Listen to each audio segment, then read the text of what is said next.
This is Jamie Drummond for Good Food Revolution. I'm here with our old friend Ann Sperling from Southbrook out in Niagara. We're in Toronto today and we're tasting a range of very interesting Chardonnays indeed. These are Chardonnays that definitely push the right buttons with me as an academic exercise. Anne, would you mind explaining what we've been tasting? Okay, so we've got 5 wines here, and they're all from our estate in Niagara, and all biodynamically grown and indigenous yeast fermentation. So they're all really good Chardonnays from the 2013 vintage. But what I thought would be fun to do is to select some individual barrels, individual forests, to kind of pull them out and have them stand alone to show the traits of and influence from that sort of wood. The wild ferment is a selection of barrels that doesn't specify any forest origin, but more it demonstrates the winemaker's skill in blending. And then we've got the 4 others. So we have the Vosges Forest, which is a selection of 5 barrels, all from the Vosges Forest. 2 of them were new.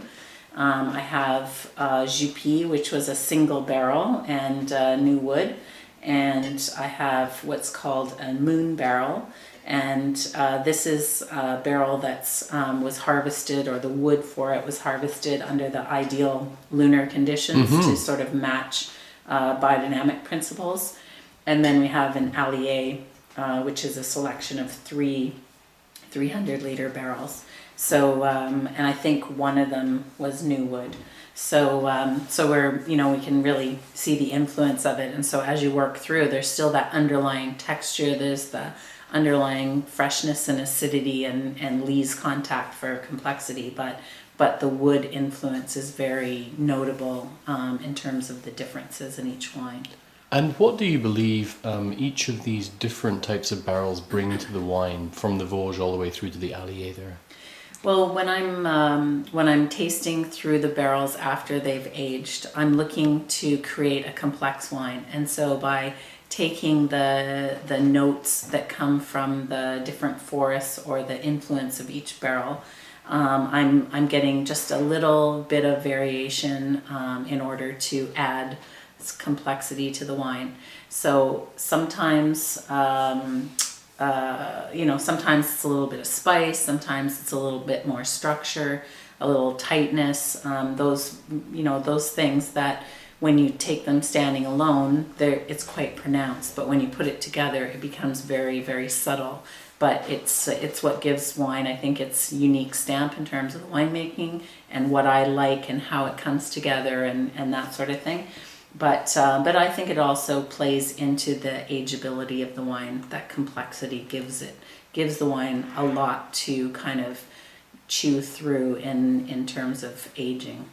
Now, looking at the first single barrel wine, the Vosges here, Vosges Forest is right up against the mountain range, the Vosges mountain range, which borders on Alsace, and we have a much more open-grained oak here. And what do you think that brings to the glass? Well, how I work with Vosges is I like it in Chardonnay particularly, but I also use it for some red wines.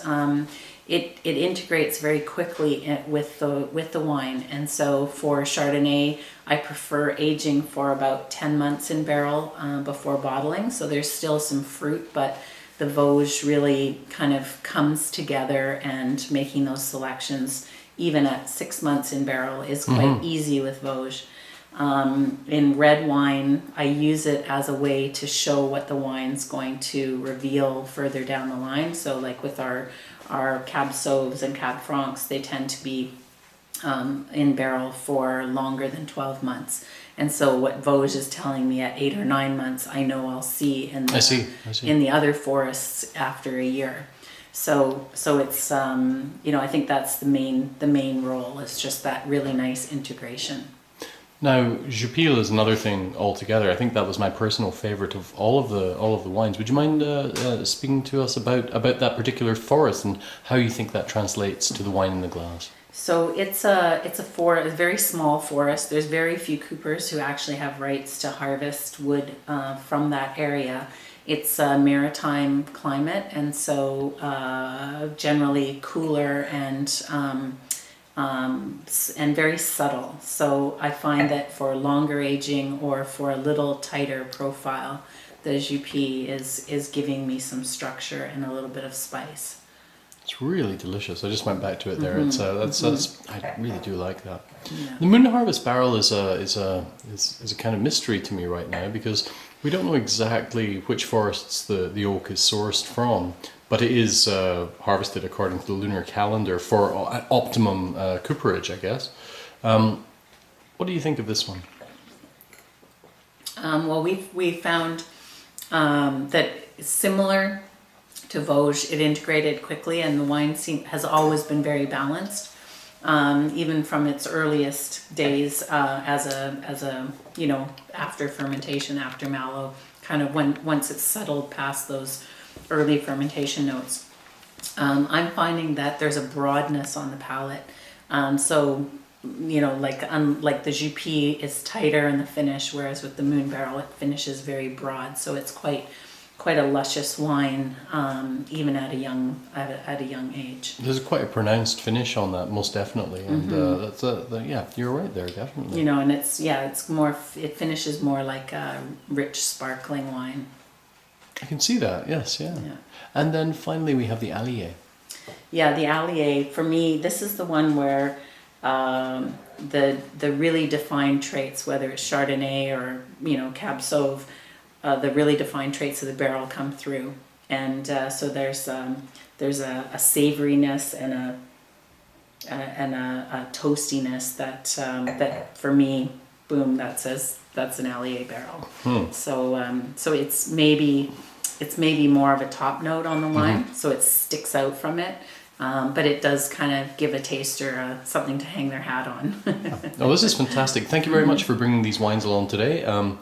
Where would people be able to taste these wines and or purchase them? So right now, as a regular offering on our tasting room at Southbrook, we have the wild ferment, and we're through the summer we'll have each different barrel treatment will come up in turn on the tasting bar, but people can also either order from the winery or request the other barrels, and we call it a barrel study. So you can taste and compare and that sort of thing. But and I think we even have some beautiful wooden boxes for anybody who wants to do it as a gift or as a special assortment. Wow, excellent, Anne. Thank you so much. Cheers. Bye for now.